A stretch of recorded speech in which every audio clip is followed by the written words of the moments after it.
आज एक 8 वर्षीय बालक गांव के लोगों की कुछ गाय लेकर जंगल में चराने गया। रोज का नियम था, पर आज जंगल में जैसे ही पहुंचा, गैया तो चरने चली गई। यह एक वृक्ष के नीचे बैठकर बड़े जोर से रोने लगा। कहने लगा, हे परमात्मा, तुम सबके साथी हो। मैंने तो अपने जीवन में बचपन से लेके माता पिता को देखा ही नहीं। जैसे जन्म हुआ, माताजी का देहांत हो गया। पिताजी के बारे में सुना था, बड़े विद्वान पंडित थे, पर उनका भी दर्शन मुझे अच्छे से प्राप्त नहीं हुआ। गांव के लोगों ने मुझे पाल पोस कर बड़ा किया है। सबने तो मुझे अनाथ बना दिया। क्या तुम भी मेरे साथी नहीं बनोगे? इस प्रकार रोकर वह भगवान से प्रार्थना करने लगा। अब सच्चे मन की प्रार्थना तो स्वीकार हो जाती है। कहते हैं उस जंगल में भगवान श्री कृष्ण एक छोटे बालक का रूप बनाकर उस भक्त के पास आए और पूछने लगे, तुम्हारा नाम क्या है? तब 8-9 साल का वह बालक कहने लगा, मेरा नाम छन्नू है। अब उसने भगवान से सवाल पूछा, तुम्हारा नाम क्या है? तब श्री कृष्ण ने कहा, मेरा नाम संवरू है। अब तो संवरू और छन्नू की बड़ी गहरी दोस्ती हो गई। रोज छन्नू गांव के लोगों की गैया को जंगल में चराने जाता। वहां पर भगवान श्री कृष्ण संवरू के रूप में मिल जाते। धीरे धीरे मित्रता बढ़ने लगी। एक दिन छन्नू रोते हुए भगवान श्री कृष्ण से कहने लगा, संवरू, एक बात कहूँ, जब तुम रात्रि के समय मुझसे दूर चले जाते हो, एक पल भी मेरा मन लगता नहीं है। मेरी इच्छा है तुम सदा मेरे साथ रहो। तब संवरू कहने लगा, तुम्हें अगर मेरे साथ रहने की इच्छा है तो क्या मैं तुम्हें अपने घर ले चलूं? तुम मेरे साथ मेरे घर पे चलकर रहो। संवरू की बात सुनकर छन्नू की तो खुशी का ठिकाना ही नहीं रहा। छन्नू कहने लगा, मैं तो चलने को तैयार हूँ। भगवान श्री कृष्ण जो छोटे बालक संवरू के रूप में थे, वह छन्नू से कहने लगे, अपनी आंखें बंद करो, मैं तुम्हें अपने घर लेकर चलता हूँ। छन्नू ने जैसे ही नेत्र बंद किए, अब तो वह भगवान श्री कृष्ण के संग गोलोक धाम में पहुंच चुका था। गोलोक धाम का अद्भुत दृश्य देखकर छन्नू हैरान हो गया। पूछने लगा, संवरू, तुम यहाँ रहते हो?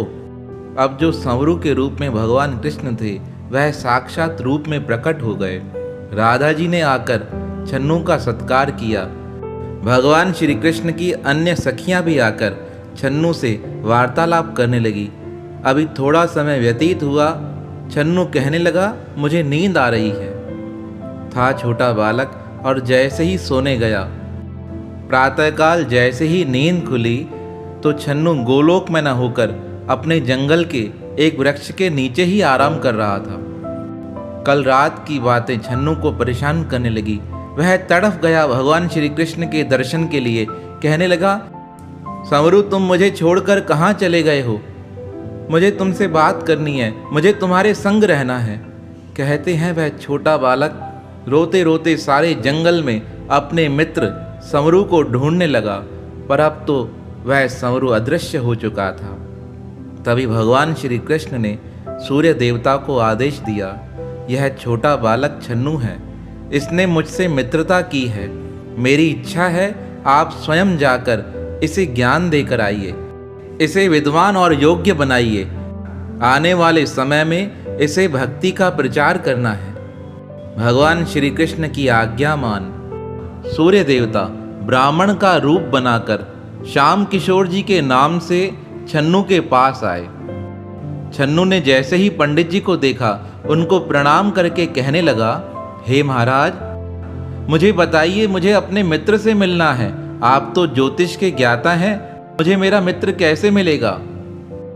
छन्नू की बातों को सुन मुस्कुराते हुए पंडित श्याम किशोर जी कहने लगे, तुम ख्याल न करो, मुझे भगवान ने तुम्हें पढ़ाने के लिए भेजा है। मैं तुम्हें इतना विद्या अध्ययन कराऊंगा कि भगवान स्वयं तुम्हारे पास आ जाएंगे। छन्नू कहने लगा, पर मुझे तो कुछ आता ही नहीं है, आप मुझे कैसे पढ़ाएंगे? तब पंडित श्याम किशोर जी कहने लगे, मैं तुम्हें सारे वेदों का अध्ययन कराऊंगा। और ऐसा कहकर श्याम किशोर जी उस छन्नू को अपने घर ले आए। अब भगवत कृपा तो हो चुकी थी। साक्षात गुरु के रूप में सूर्य देवता प्राप्त हो चुके थे। अब तो परमात्मा की ऐसी कृपा हुई, थोड़े समय में ही छन्नू विद्वान हो गया। काशी नगरी में छन्नू को अब पंडित छन्नूलाल जी के नाम से जाना जाता था। एक दिन छन्नू ने अपने गुरुदेव से पूछा, हे गुरुदेव, मैंने सुना है मुझे जन्म देते ही मेरी माताजी का देहांत हो गया था। आप मेरे माता पिता के बारे में मुझे बताइए, वह कहाँ रहते थे, उनका जीवन कैसे था, मैं उनके बारे में जानना चाहता हूँ। तब पंडित श्याम किशोर जी कहने लगे, छन्नू, तुम्हारे पिताजी बड़े भगवत भक्त थे। तुम्हारे माता पिता को बहुत वर्षों तक कोई संतान नहीं हो रही थी, इसलिए तुम्हारे पिताजी ने 12 वर्षों तक अयोध्या की सरयू नदी के तट पर रहकर माँ सरस्वती की उपासना की। माँ सरस्वती ने प्रसन्न होकर उन्हें आशीर्वाद दिया था, हे पंडित विश्वनाथ, तुम चिंता न करो, तुम्हारे घर साक्षात भगवान ब्रह्मा जी अवतार लेकर आएंगे। और माता सरस्वती जी की यह वाणी सच साबित हुई। तुम ही ब्रह्मा जी के रूप में पंडित विश्वनाथ जी के घर अवतार लेकर आए हो। अपने माता पिताजी के जीवन की दिव्यता को सुन छन्नू जी बड़े प्रसन्न हो गए। अब तो सच्चे लगन भाव से अपने गुरुदेव की सेवा करने लगे। थोड़े समय में उनके गुरुदेव भी परम धाम की ओर चले गए। अब तो छन्नू जी का सारा समय परमात्मा के चिंतन में और शास्त्रों के अध्ययन में जाता था। बड़े बड़े विद्वान पंडित उनसे पढ़ने आते थे। कितना भी कठिन सवाल हो, पर छन्नू जी अपनी विद्वत्ता से थोड़े समय में ही उसका जवाब निकाल देते थे। एक दिन भक्त छन्नू जी काशी विश्वनाथ के मंदिर में प्रार्थना कर रहे थे। तभी अचानक उन्हें एक शंख की आवाज सुनाई दी। वह शंख की आवाज इतनी दिव्य थी, उन्हें याद आ गया, यह तो ऐसा लग रहा है जैसे मैंने भगवान श्री कृष्ण की मुरली की आवाज सुनी हो। उस शंख की आवाज को सुनकर थोड़ी देर तो छन्नू जी बेसुध हो गए। जब पुनः सुध आई, तभी भक्तों से पूछने लगे, काशी विश्वनाथ के मंदिर में यह इतना मधुर शंख किसने बजाया? तब किसी भक्त ने बताया, मंदिर से थोड़ी दूर पंचगंगा घाट पर स्वामी रामानंद महाराज जी का आश्रम है। स्वामी रामानंद महाराज जी ऐसा शंख बजाते हैं। उस शंख की ध्वनि इतनी दिव्य होती है, जो सुनता है वह परमात्मा की ओर आकर्षित हो जाता है। स्वामी रामानंद महाराज जी का नाम सुनकर छन्नू भगत स्वामी रामानंद महाराज जी के पास गए। स्वामी रामानंद जी का दर्शन करते ही भक्त छन्नू जी के मन में यह भाव जागृत हो गया कि जिसका दर्शन मैंने बचपन में किया था, वह साक्षात कृष्ण मेरे सामने खड़े हैं। वह दौड़ते हुए रामानंद जी के चरणों में गिरकर कहने लगे, हे नाथ, मुझे अपनी शरण में रखिए। कितने वर्षों से आपने मेरा त्याग कर दिया था, अब मुझे अपनी शरण में रखिए। स्वामी रामानंद जी ने छन्नू के मस्तक पे हाथ रख उसे दीक्षा दी और दीक्षा देकर कहा, छन्नू जी, यहाँ पे पांडित्य नहीं चलेगा। तुम तो बच्चों को पढ़ाते हो, तुम्हारे अंदर विद्वत्ता है। हम विद्वत्ता के लोगों को दीक्षा तो दे देते हैं, पर यहाँ तो वही स्वीकार किया जाता है जिसके मन में सेवा का भाव हो। छन्नू हाथ जोड़कर कहने लगा, महाराज, आप जो सेवा आज्ञा करेंगे मैं करने को तैयार हूँ। गुरु तो परीक्षा लेते हैं, जो परीक्षा में पास हो जाए उसे ही काबिल मानते हैं। अब छन्नू जी को, जो विद्वान थे, उन्हें स्वामी रामानंद जी कहने लगे, तुम्हें आश्रम की झाड़ू लगानी है, सब संतों के बर्तन मांजने हैं, और तुम्हारे अंदर संतों के लिए थोड़ा भी विकार नहीं आना चाहिए कि इन संतों की सेवा मैं कैसे कर सकता हूँ। छन्नू जी कहने लगे, हे गुरुदेव, मुझे हर सेवा स्वीकार्य है। अब तो सच्चे भाव से छन्नू जी आश्रम की सेवा करने लगे और उनकी सच्ची लगन देख एक दिन स्वामी रामानंद जी ने अपने पास बुलाकर कहा, छन्नू जी, आज तुम परिपक्व शिष्य हो गए। आज से तुम्हारा नाम बदला जाता है। आज से तुम्हें लोग अनंतानंद के नाम से जानेंगे। गुरुजी की इतनी विशेष कृपा देख छन्नू जी कहने लगे, महाराज नाम तो भले बदला जाए, पर मेरा सौभाग्य तो तब उदित होगा जब मुझे परमात्मा के चरणों की सेवा का सौभाग्य प्राप्त हो। स्वामी रामानंद जी कहने लगे, हे अनंतानंद, आज से तुम्हें परमात्मा के चरणों की सेवा दी जाती है। हमारे मंदिर में जो विग्रह हैं उन्हें भोजन भी तुम कराओगे, उनकी साफ सफाई का कार्य भी तुम्हारे ऊपर सौंपा जाता है। जैसे ही भगवान की सेवा का कार्य मिला, अनंतानंद जी तो इतने प्रसन्न हो गए कि उनकी खुशी के बारे में कहना ही संभव नहीं है। अधिक उत्साह के साथ अब तो अनंतानंद जी अपने गुरु स्वामी रामानंद जी और भगवान की सेवा करने लगे। आश्रम पे जो बाहर से मेहमान आते थे, उनकी सेवा का कार्य भी अनंतानंद जी बड़े सच्चे हृदय से करते थे। कोई आगंतुक अपनी जिज्ञासा लिए अगर स्वामी रामानंद महाराज जी के दर्शन करने आता था, तो स्वामी अनंतानंद जी बड़े अच्छे भाव से उसकी खातिरी करते और इतना मधुर व्यवहार करते कि आने वाले मेहमान की थकावट तो वैसे ही दूर हो जाती थी। कहते हैं एक दिन धवलगिरी के निवासी परम सिद्ध स्वामी कृपा शंकर जी अपने संतों की जमात के साथ आकाश में उड़ते हुए स्वामी रामानंद जी के आश्रम पर आए। अब कृपा शंकर जी तो परम सिद्ध योगी थे, उनके संतों की सारी जमात आकाश में उड़ रही थी। वह तो इसलिए आई थी, वह देखना चाहती थी कि स्वामी रामानंद जी कितने पहुंचे हुए महापुरुष हैं। उस दिन स्वामी रामानंद महाराज अपने ध्यान में लीन थे। भक्त अनंतानंद जी को पता चला कि हमारे आश्रम पर स्वामी कृपा शंकर जी मेरे गुरुदेव का दर्शन करने आए हैं। वह देखना चाहते हैं मेरे गुरुदेव कितना सिद्ध हैं। ऐसा सोचकर स्वामी अनंतानंद जी स्वयं आकाश में उड़ गए और आकाश में जाकर स्वामी कृपा शंकर जी को प्रणाम करके कहने लगे, आप मेरे गुरुदेव के आश्रम पर आए हैं, आपका स्वागत है, आप नीचे चलकर विश्राम कीजिए। तब स्वामी कृपा शंकर जी कहने लगे, हम सिद्ध योगी हैं, जमीन पर नहीं बैठते हैं, हमें यहीं पर आसन लगा कर दो। अब योगी की बात सुनकर भक्त अनंतानंद जी ने, कहते हैं, आकाश में ही एक विशाल चद्दर बिछा कर दी, जिस पे स्वामी कृपा शंकर जी और उनके सारे शिष्य बैठ गए। योगी कृपा शंकर जी मन में विचार करने लगे, मुझे तो लगता था मैं ही सिद्धियों का मालिक हूँ, पर यहाँ पर तो स्वामी रामानंद जी का साधारण शिष्य भी आकाश में आकर मुझसे बात कर रहा है और मुझे इसने आकाश में चद्दर बिछा कर दी है। तब और परीक्षा लेते हुए योगी कहने लगा, हमें बड़ी धूप लग रही है और हमें भोजन की इच्छा है, हमें भोजन भी कराओ। कहते हैं तब स्वामी अनंतानंद जी ने उनकी धूप को दूर करने के लिए आकाश में एक विशाल चद्दर बिछा दी और जल्दी से परमात्मा के नज़दीक आकर परमात्मा से कहने लगे, हे भगवान, हमारे आश्रम पर मेहमान आए हैं, मैं उन्हें कौन सा भोजन कराऊं? तब भगवान ने आवाज़ देकर कहा, अनंतानंद, इन्हें शरबत पिलाइए। तब स्वामी अनंतानंद जी ने अपनी सिद्धियों की शक्ति के प्रभाव से शरबत उत्पन्न कर दिया। वह शरबत बना कृपा शंकर जी के पास लेकर गए और उन्हें देकर कहने लगे, यह भगवान का प्रसाद है। कृपा शंकर पूछने लगे, तुम्हें कैसे पता चला कि हमारे मन में शरबत पीने की इच्छा है? तब स्वामी अनंतानंद जी कहने लगे, जिन्होंने तुम्हारे मन में इच्छा प्रकट की, वही परमात्मा मुझे बताकर गए कि संतों की सेवा तभी सिद्ध होगी जब इन्हें शरबत पिलाया जाएगा।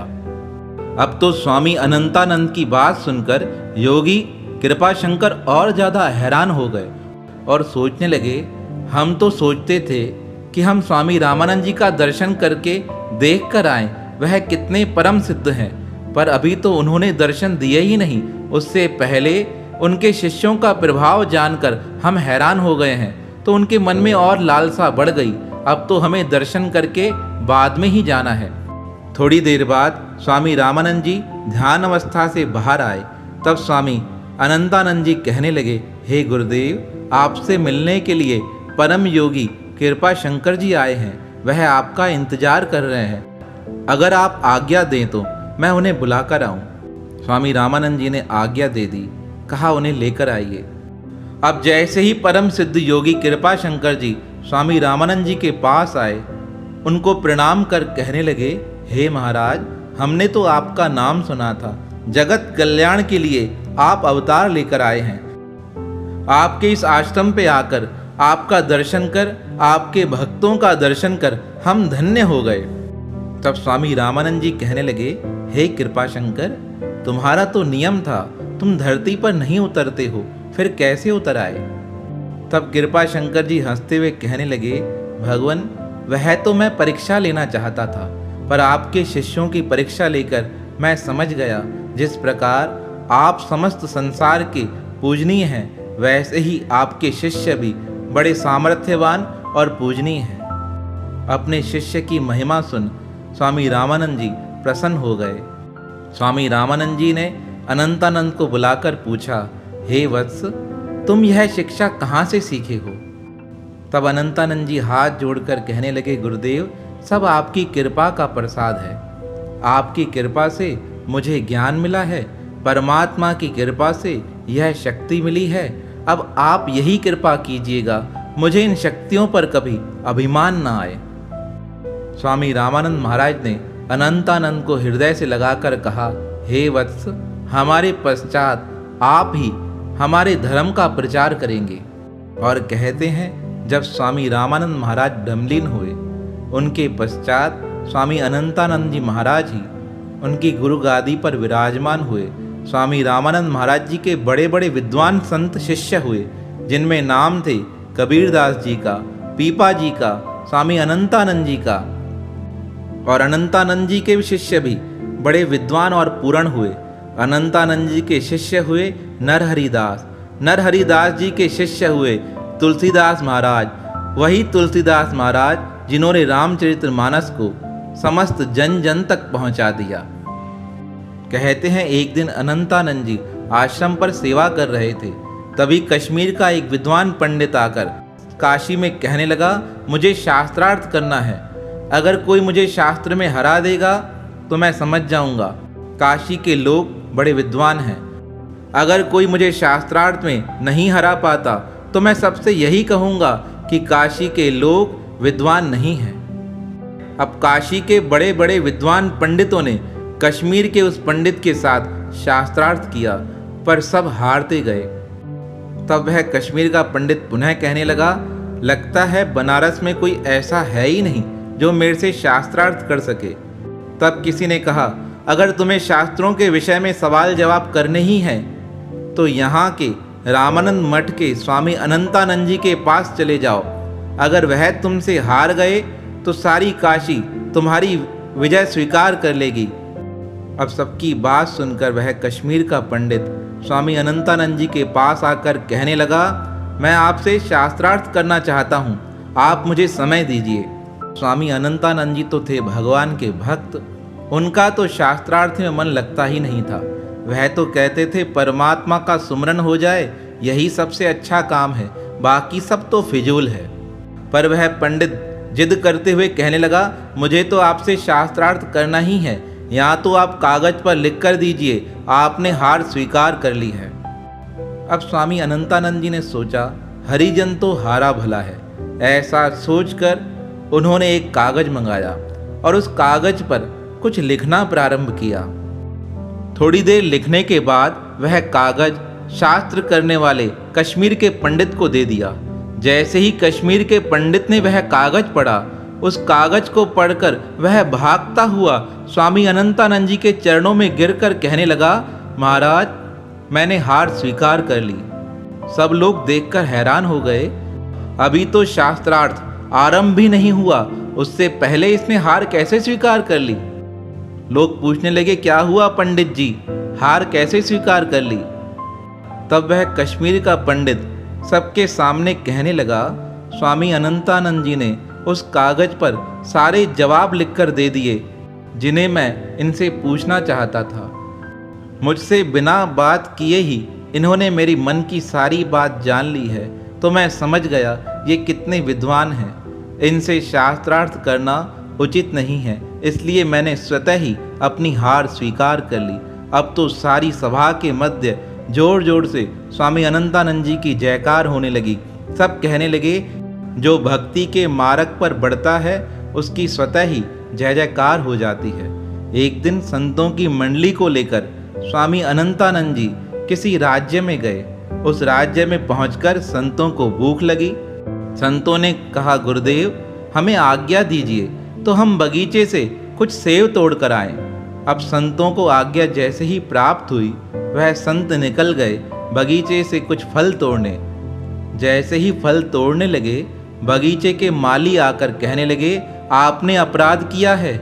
यहाँ के राजा का नियम है कि यहाँ से कोई भी यह फल नहीं तोड़ सकता है, क्योंकि यहाँ के सारे फल राजा के पास जाते हैं, उनका राज्य महल में ही इस्तेमाल किया जाता है। संत बड़े दुखी हो खाली हाथ स्वामी अनंतानंद जी के पास लौट आए और कहने लगे, हे गुरुदेव हम तो फल तोड़ने गए थे, पर मालिक कहने लगे यहाँ के फलों पर राजा का अधिकार है, राजमहल में ही इनका उपयोग किया जाता है। स्वामी अनंतानंद जी तो सिद्धियों के मालिक थे। उन्होंने ऐसा जादू किया कि वृक्षों के सारे फल ही गायब हो गए। राजा दूसरे दिन जब बगीचे में चक्कर लगाने आया तो देखा कि किसी भी वृक्ष पर कोई भी फल नहीं है। माली को बुलाकर पूछने लगा, यह सारे फल कहाँ गए? माली ने बताया, कल कुछ संत लोग यहाँ पर फल लेने आए थे। मैंने उन्हें मना करते हुए कहा कि यह सारे फल राजमहल में ही इस्तेमाल किए जाते हैं। जैसे ही संत यहाँ से गए हैं तब से यह सारे फल गायब हो गए हैं। माली की बात सुनकर राजा समझ गया, कोई सिद्ध महापुरुष हमारे राज्य में आए हैं, चल के उनका दर्शन अवश्य करना चाहिए। ऐसा सोचकर उस राज्य का राजा स्वामी अनंतानंद जी के पास आकर कहने लगा, महाराज हमें क्षमा कीजिए, मेरे माली से अपराध हुआ है, मुझे क्षमा करो। राजा के क्षमा मांगते ही कहते हैं, जिन वृक्षों के फल गायब हो चुके थे, राजा के क्षमा मांगते ही पुनः वह फल वापस उन वृक्षों पर लग गए। स्वामी अनंतानंद जी की शक्ति का प्रभाव देखकर राजा भी स्वामी जी का शिष्य बन गया। स्वामी अनंतानंद जी ने उसे समझाया, हे राजन, वृक्ष पर सबका अधिकार है, वह फलों को देने वाले होते हैं। वृक्ष तो कभी जाति भाव नहीं रखते। तुमने वृक्षों के प्रति ऐसी हीन भावना क्यों रख दी है? वृक्ष तो आने जाने वाले मुसाफिरों के लिए आश्रयदाता होते हैं। तुम अपने बगीचों को सबके लिए खोल दो। तुम्हारे राज्य के लोगों को जब किसी फल की आवश्यकता हो उन्हें यह फल मिलना चाहिए। स्वामी जी की बात सुनकर राजा ने हामी भरते हुए कहा, हे गुरुदेव, आज से मैंने जो आपसे शिक्षा ग्रहण की है उसी के अनुसार अपने जीवन को चलाऊंगा। आज से मेरे उद्यान के सारे फल लोगों के काम आएंगे, यह मैं आपको सच्ची बात कहता हूँ। इस प्रकार अनंतानंद जी ने राजा को ज्ञान दिया। स्वामी अनंतानंद जी के समय ही कई मुस्लिम लोगों ने हिंदू धर्म को नाश करने का प्रयास किया। तब हिंदू धर्म की रक्षा के लिए भी स्वामी अनंतानंद जी ने बड़े प्रयास किए और इस प्रकार अनेक भगवान से विमुख हुए लोगों को भक्ति के मार्ग पर लगाकर स्वामी अनंतानंद महाराज जी इस विश्व में विख्यात हो गए और अंत में परमात्मा का सुमरण करते हुए वह उस अनंत में ही लीन हो गए। स्वयं ब्रह्मा जी ही अनंतानंद महाराज जी के रूप में धरती पर अवतार लेकर आए थे। स्वामी रामानंद महाराज जी के शिष्य बने और तुलसीदास महाराज जी के दादा गुरु थे। महान दिव्य विभूति थे स्वामी अनंतानंद जी महाराज। ऐसे परम आदरणीय भगवत भक्त के पावन श्री चरणों में हमारा बारंबार प्रणाम है, प्रणाम है, प्रणाम है।